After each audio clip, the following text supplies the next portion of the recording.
Hello, welcome to Understory. Today we're going to continue our economic series looking at inflation, what it is, what are some of the causes, how it's going to affect us in Australia, and what it might look like in the next 3 to 6 months. I'm here with Nick.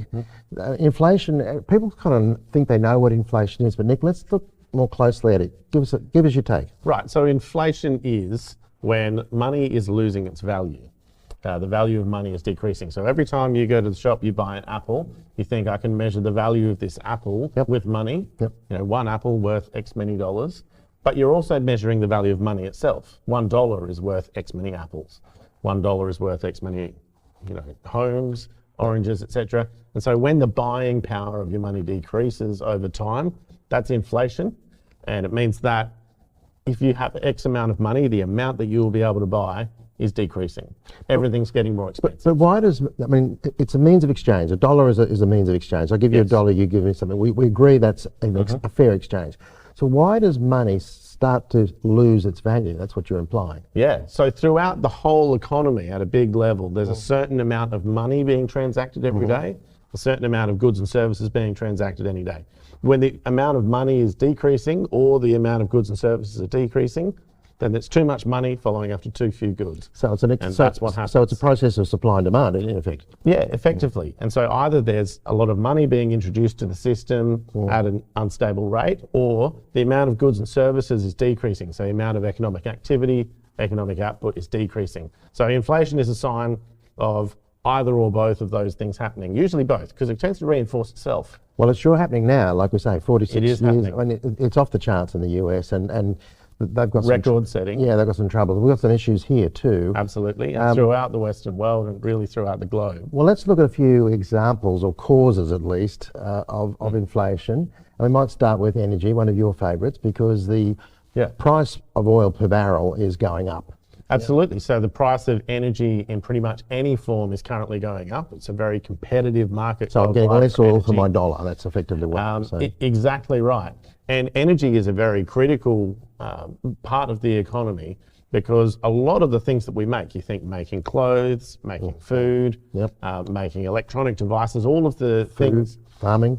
Making films, even the abstract things, IT, everyone has energy costs as part of their fundamental costs, similar to labour. And so they talk about energy intensity.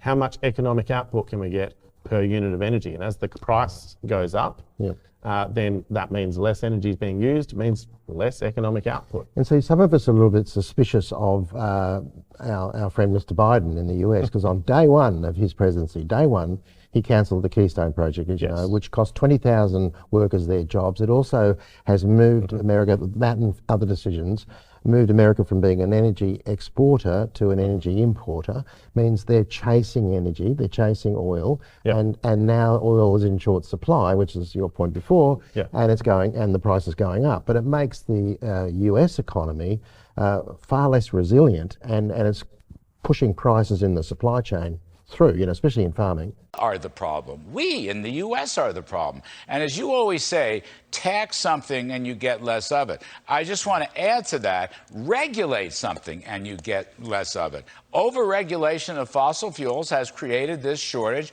and high prices, which are killing consumers and real wages.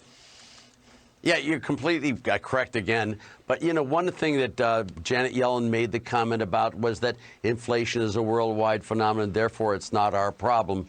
The whole world community is operating here, Larry. It is our problem, and the thing is we're exporting this problem to other countries as well.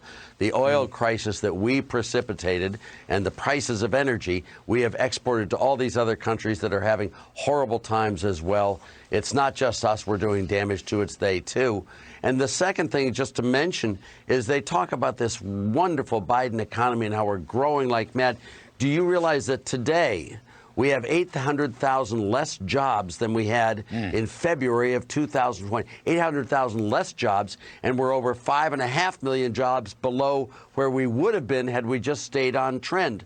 And the first quarter's GDP was minus 1.5%, and this quarter's GDP has been revised from 1.3% to now 0.9%. All of this is moving in the wrong direction, and we are the precipitators. We are the problems here. Yeah, absolutely. It's affecting everything, and some of the causes are government action and hostility to the energy industry. One of the big causes, look, is just coming back out of the pandemic. During the pandemic, it was intentionally low economic activity. People were being told not to work, to stay home, and we had these massive supply chain issues. So even if you wanted to buy things, you go to the shop, there's nothing on the shelves. So we had that. We're now seeing a response to that, and that is part of it. We also had international supply chains were disrupted. Buying things from other countries became harder because we stopped all the ships and we stopped all of the planes. So there's a big correction to that. But it wasn't, that's part of it. But it wasn't just, that's part of it. It wasn't just that though, because one of the things they've done is to print a lot. They call it quantitative easing. It's a QE, quantitative easing. If you don't know what that is, it basically means they print money. So they ease the supply issue by creating more money, right? But that devalues the dollar over time. So the US dollar, which is the international benchmark currency, has been trashed and is now no longer as desirable. Although it's holding itself for the moment, but people are very, very concerned. You know, commentators like Ed Dowd are concerned about that. So it's the energy on top of the QE, plus the government projects. You know, there was a lot of money through the pandemic you talked about just then, which was distributed by governments. In Australia, we had JobKeeper and so on. So there's an accumulation of debt, which has to be now serviced. So there's now less money available for other projects. So these things are now starting to snowball and hit us. That's right. And so when the government just goes in and gives people money, as it did during the pandemic, to not work, it's affecting both sides of that inflation equation. It's adding money to circulation, which is taken from where it's printed effectively, but it's also decreasing economic output by telling people not to work. And that's what welfare of any form always does. It always suppresses enterprise. Which is why you have to have it in a balanced amount. You get too much and you start getting a snowball effect. And one of the problems is, right, that as the price of everything goes up, the cost of living gets higher. As a result, employers need to put people's wages up so they can afford to live. And yet people's wages, let's say someone working in a bakery, their wage goes up. The cost of the bread has to go up to cover their wage. So they both push one another up. Everything pushes up together. Well, I'm pleased to report that the politicians have just pushed their own salaries up recently, because they really need it. But it's but talking about labour, there is a labour shortage. People around the country, there is a shortage of labour in all sorts of sectors. And that, I mean, this is one of the topics that I'm pretty hot on, because I know a lot of people who are looking for work and can't get work because they don't satisfy certain medical conditions. We'll just leave it at that. But those emergency acts have been relaxed in most states. So that's no longer a requirement at that tier 3 level. Allied health, yes, but not down in retail and coffee shops. And yet employers are still maintaining that. That I don't understand. They're creating an absurd artificial shortage of labour, and that is actually going to push. It's going to affect productivity, and it's going to push prices up. So because the labour price, people can bargain for more money because there's a shortage, right? So it's the shortage resource thing. So that's really a big issue, and we've got an increasing mortality rate, all-cause mortality rate around 18-19%. Around that figure, it's moving around a little bit, but around that in Australia, normally up 2-3-4%. 18. So there's also a shortage of, more people dying of working age, and then others being held out. I mean, in the police force, in teachers, and so on. It's quite broad. So this is going to really, I don't think we've really seen the full impact of this going forward. We've not seen it yet, because it will take a little bit of time to work itself into the economy. So we might be looking at a 3 to 6 month kind of play out here, and the inflation is starting to hit now. In Australia, I'm talking. So the inflation is the evidence of a number of different things. But what's going to matter is what's done in response to it. And I think, as you've pointed out, energy policy that's hostile to fossil fuels doesn't help, because we'll just make energy more expensive instead of less. We're not solving the supply issues that are currently crunching us. And also, keeping people out of the labour force doesn't help. Our friend the Teals haven't got the magic solution then. No, they haven't found the magic solution. Well, just today, actually, the AEMO released their integrated system plan. And it's a plan for this very significant system-wide conversion of our whole system essentially away from fossil fuels and towards renewables, it's a very expensive plan. One aspect, I guess, a lot of economic activity building all this new infrastructure, but is it really going to bring down energy prices? So look, Nick, we've been talking about a few things here. I mean, we can keep talking about this stuff, right? But the question is, what does it mean for Australians? What does it mean for you? What does it mean for me? What does it mean for the people watching? What does it actually mean for our lives here? Because Australia's a relatively small player, and we've got 25 million or whatever the number is now. So what does it mean for us? What are some of the practical things, do you think? Right. So I think obviously the government's got to try and change its settings and do a bunch of things to ride it out and minimise the impact on everyone. For us as individuals, it means our ability to meet our needs with the amount of money we have will just get harder and harder. So as inflation is occurring, the cost of living is higher. And so you're going to spend more of your money. The fundamentals of it. Exactly. You're going to spend more of your money on food than you were, more of your money on clothing, more of your money on interest, more of your money on electricity in particular. Your bills are going to get bigger. And that will just, for people gradually from the bottom up, will have to adjust how they're living. Housing's a big one. I mean, the rental markets right now are really, really tight. Yeah, and it's a very bad time to be in debt in particular. Yeah. So maybe we should talk about that, because the opportunity, well, the need to get out of debt is, I think, the number one thing. If you can at least reduce your debt levels, your debt exposure, and not, because the interest rates are going to go up, right? And so maybe up to around 10%, 10%, maybe higher. With time, we don't really know yet. So debt's going to get very high. It's going to be expensive to service, okay, and you'll be vulnerable. So the one thing you want to do is try and reduce your debt level. Yeah. Preferably don't be in debt. If you can avoid being in debt, it's not a good time to take out a loan at the moment. No, it's not. So and the other thing that people can do is to barter or find other ways of arranging food supplies. And we're talking to some people just this week, and they're forming community networks. I mean, this is a very practical response. But if you can get your food costs down and you can be sure of supply, go to the supermarkets now. They're not, the shelves are pretty empty. So there's some distortions and manipulations of markets maybe, but nonetheless, that's what's the outcome. So what we need to do is be in place where we can actually keep food on the table at a reasonable price. Good food, that is. So control your costs. But look at what your costs really are. I think a lot of people don't actually look at their bank accounts often and look through what they've actually spent.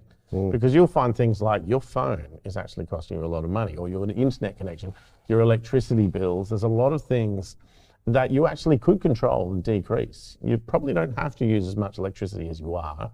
You could ride to work instead of driving. I think what you're leading into here is, we can do practical things like barter and form community groups and helping each other. Reduce your costs. But reducing costs is really important. And what I'm seeing is like a reset. Sorry to use that word, reset, but Well, I think of it more as a realignment. A realignment, that's a better word, realignment. But to sit back, we have gone into a Babylon system, and we've been immersed in and we've been seduced by those sort of structures and systems, and we've bought into it.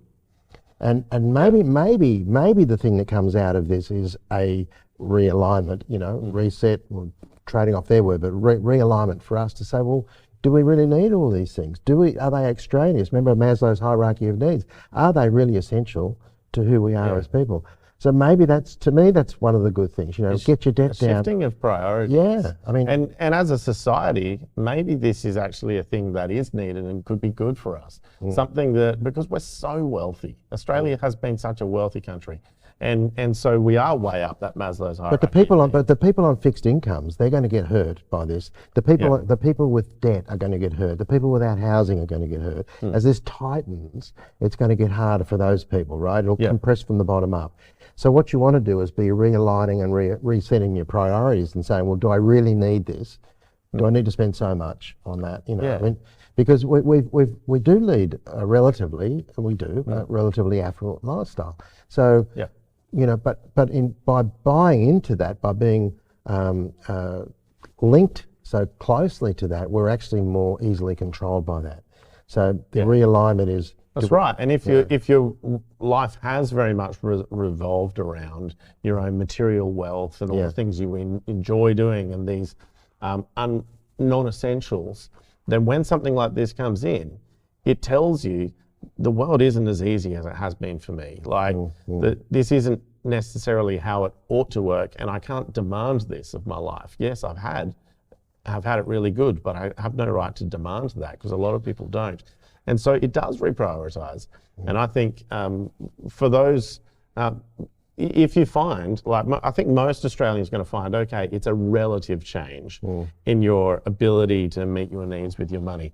But that relative change for you in absolute terms, you're still probably fairly wealthy. But for some people, as you're saying, at the bottom, who in absolute terms are not wealthy already, for them, this is really going to hurt. And that's where, as you touched on, helping others. Actually, part of realigning your priorities is realizing you can help others, and you still have a lot. And surely that's a good thing. If we can, turn in and look to help each other, form closer communities. Really, really important. And actually, supply chains which are local, and buy local and support local, and actually then prioritize, reset our priorities rather, and actually realign. Maybe that's a good thing to come out of this next phase. But the righteous won't beg for bread, and we shouldn't be too consumed, although we tend to get too absorbed with the day-to-day.